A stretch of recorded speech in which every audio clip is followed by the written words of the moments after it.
Hey folks, business again, doing something different here, and gonna have a 20-minute double feature. My next video will be the same, it'll be a pair of Omaha matches. This one will be of the New Mexico, and the other half will be the Amagi.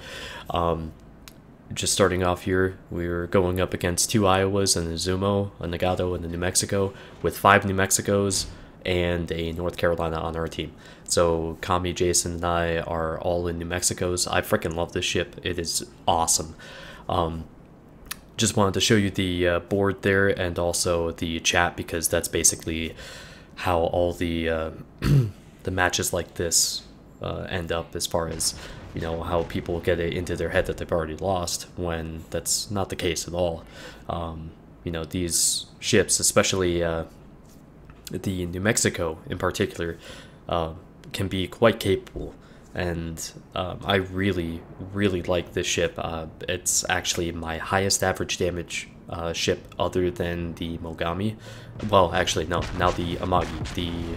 They're all 3 of those ships are at 80,000 or higher for average damage, and if I had AP loaded there, might have knocked him out right off the bat. That would have been nice, but oh well.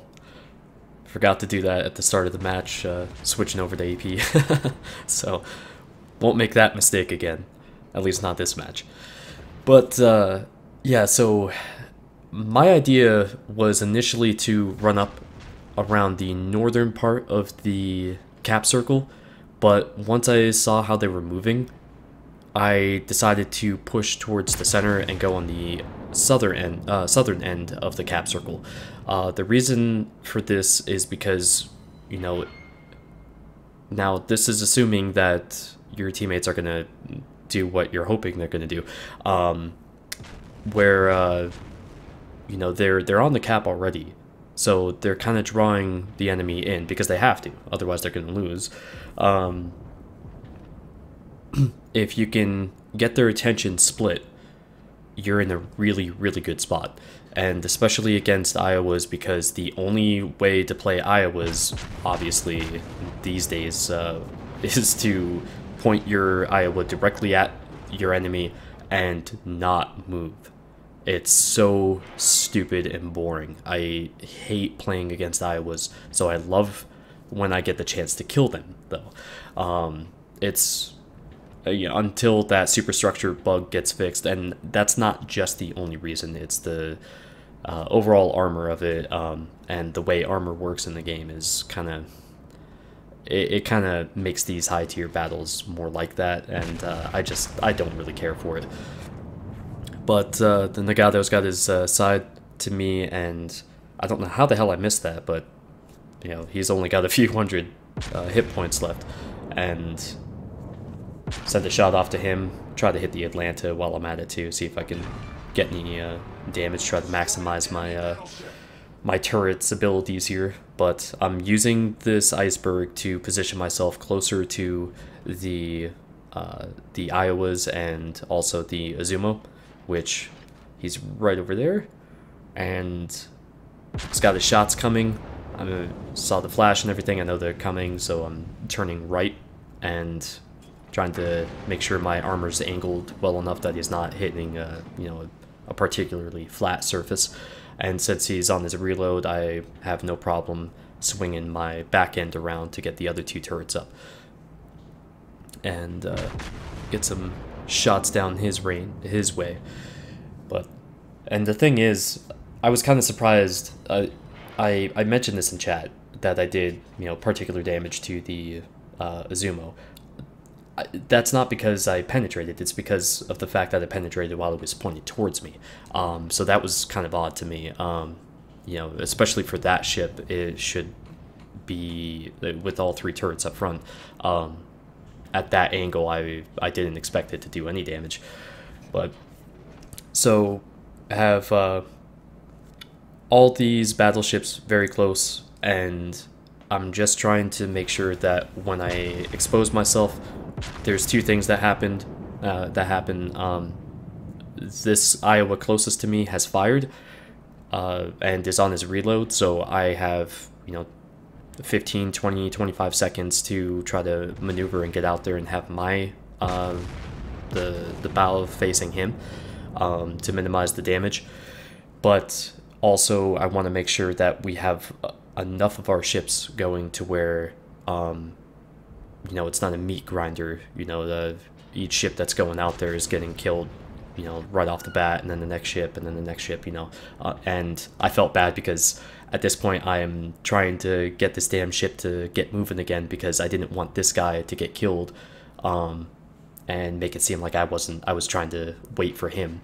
I just wanted to have Kamikaze, who's just off to my left, I wanted to have him catch up, and then we push out together as a group. But and this is, you know, a lot of this is map awareness. We have the important part of the map taken care of and, you know, occupied. You see all the way down to the south, Jason is he's got some cruiser troubles down there, but and he does really well too. Like, we have nobody to support him, and he's fending off a couple Atlantas and I think like a Mogami or something. But and this is a beautiful, beautiful spot to be in. A broadside shot against a reloading Iowa who's broadside on you.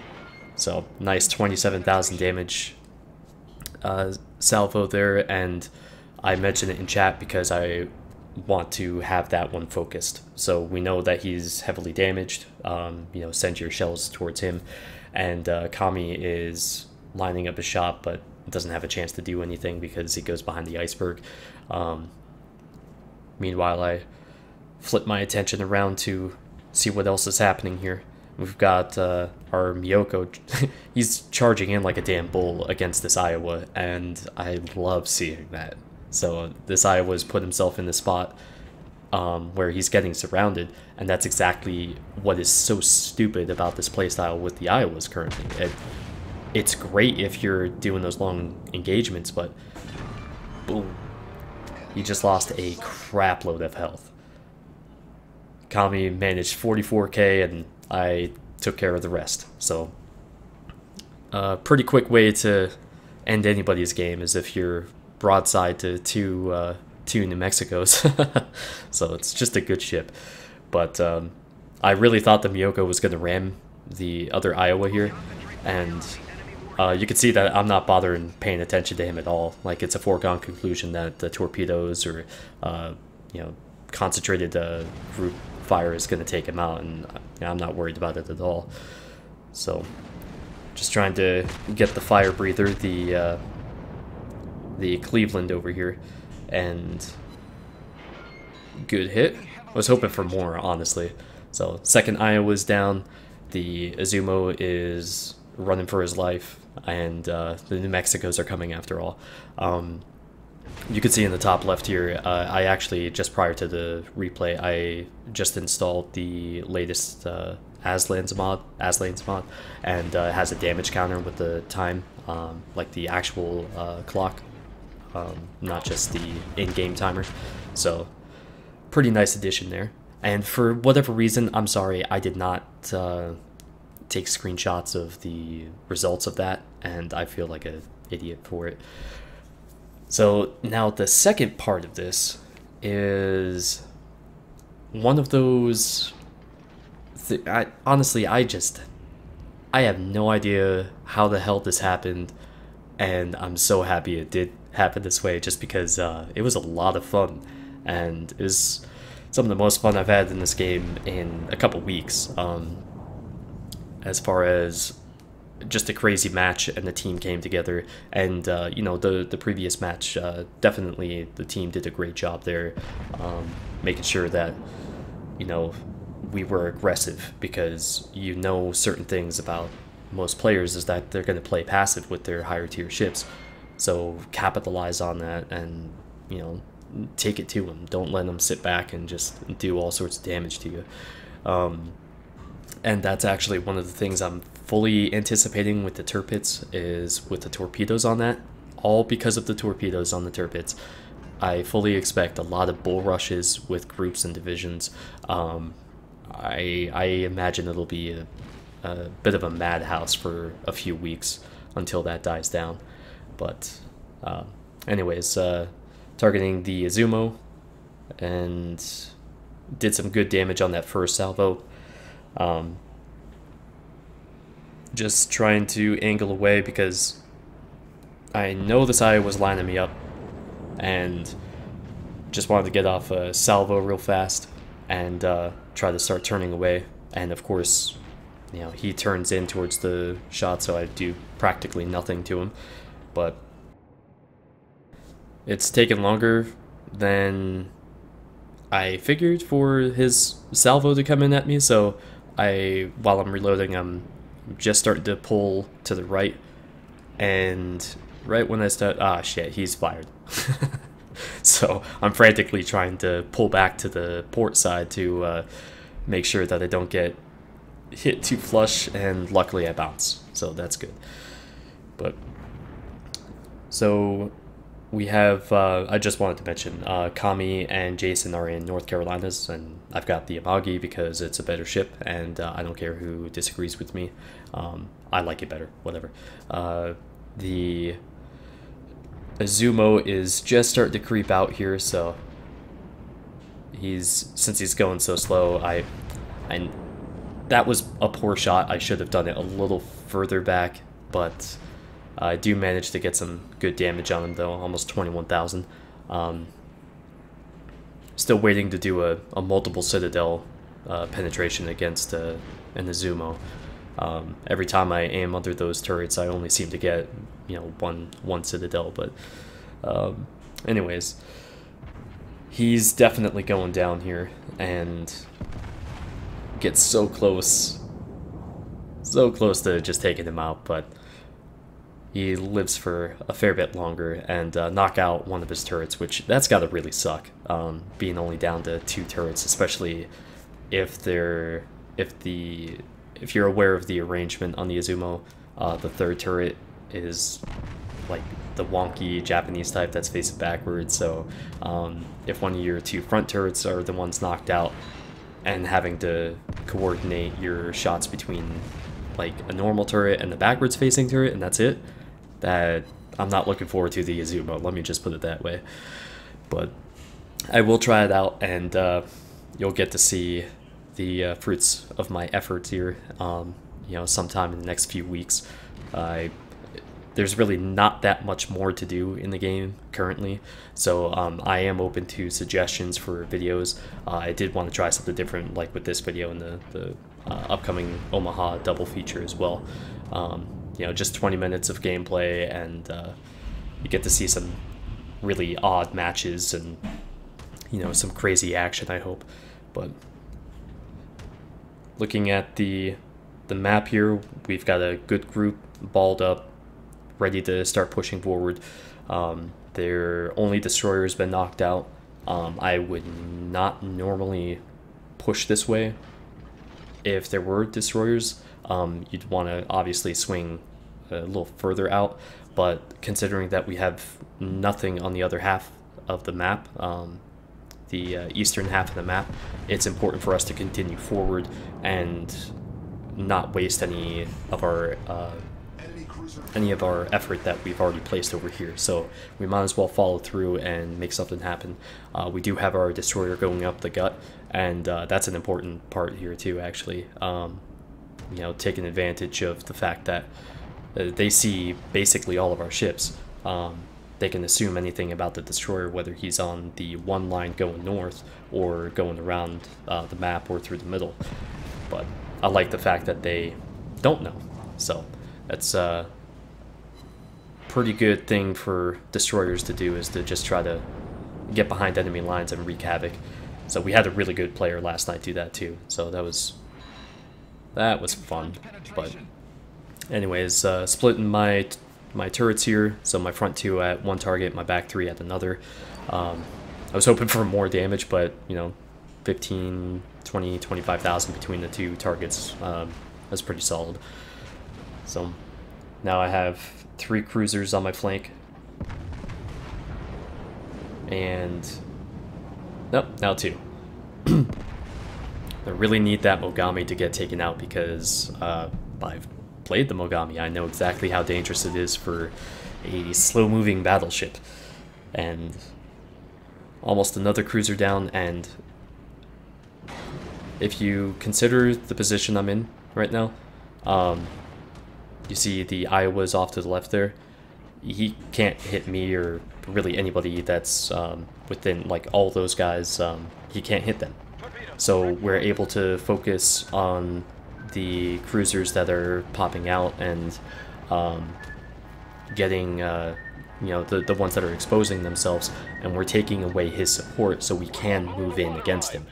You know, this is a big part of map awareness, is understanding the limitations of yourself, but especially your enemies.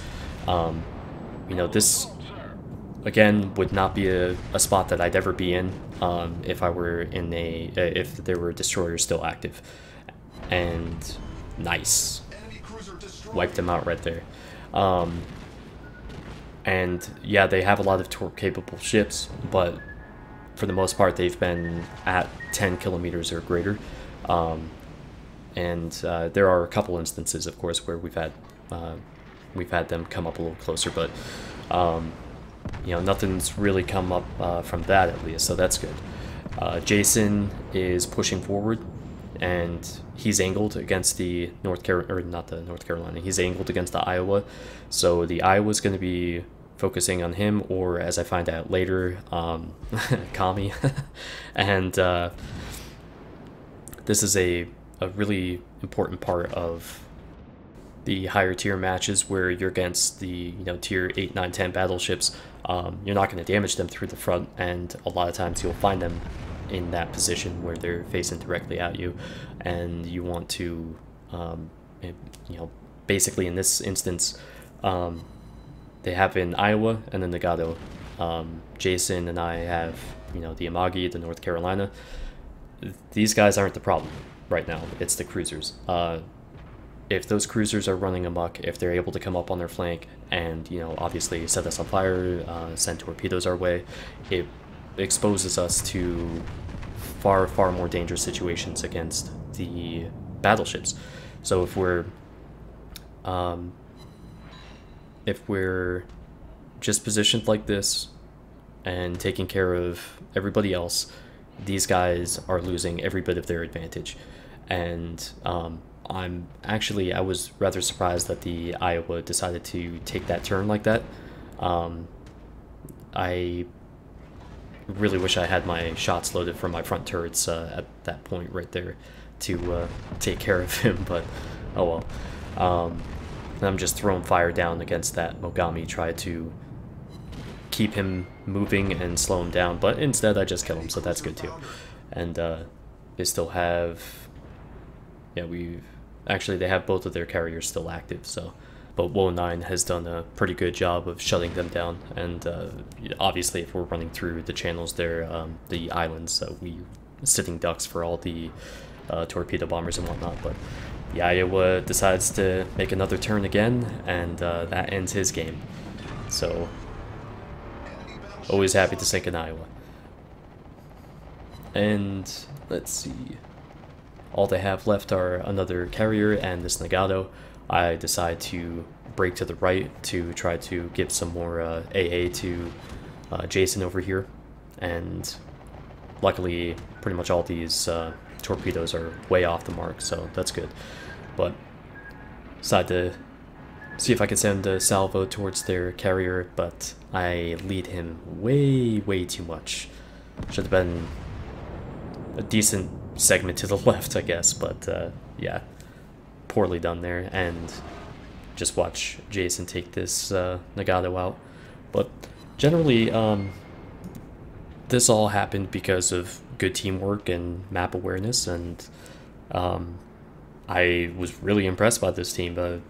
You know, everybody hopped on board with the same mentality, mindset, and we just barreled on through it. So that's that. But 10.1k experience, 412,000 credits, some good results overall, and we accounted for 9 of the 12 kills, so that's always a plus. But anyways, let me know what you think of the gameplay and this type of video if you like it, and yeah, I'll see you back here soon. Take care, guys.